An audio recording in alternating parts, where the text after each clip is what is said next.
Allahu Akbar, Allahu Akbar, Allahu Akbar.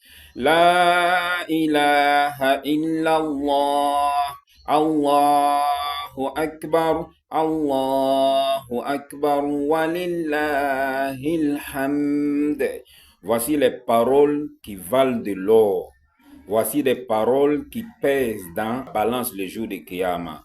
Les hommes vont aller s'arrêter durant des milliers d'années pour attendre le jugement. 50 000 ans arrêtés sur les pieds pour attendre le jugement. Avant ce jour, on va passer 2000, 3000, 5000 ans dans la tombe. La provision de la tombe, la provision du pont Sirat, la provision du voyage de l'au-delà, c'est la ilaha illallah, subhanallah, alhamdulillah, Allahu Akbar. C'est ça l'argent de l'au-delà. C'est ça la santé de l'au-delà. C'est ça la sécurité de l'au-delà. Nous allons vivre dans cette bas monde durant 70 ans, durant 90 ans. Donc ce n'est rien de la tombe, ce qui nous attend dans la tombe.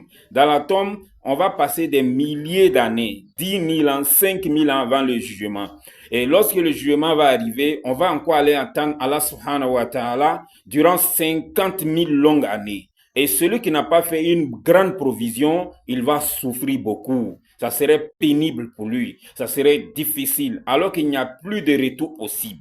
Donc, profite au maximum de ces moments-là. Ces 10 premiers jours de Zulhijjah, où lorsque tu dis un subhanallah, les mérites sont multipliés. Lorsque tu fais un takbirat, les mérites sont multipliés. Au point que le prophète dit alayhi salatu wassalam, personne ne peut avoir de mérite dans ses bonnes actions en dehors de ces 10 premiers jours-là que dans ces 10 premiers jours. Ils ont demandé même le djihad. Il dit même le djihad.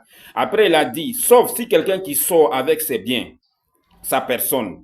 Quand il est parti, ils l'ont tué fi sabilillah.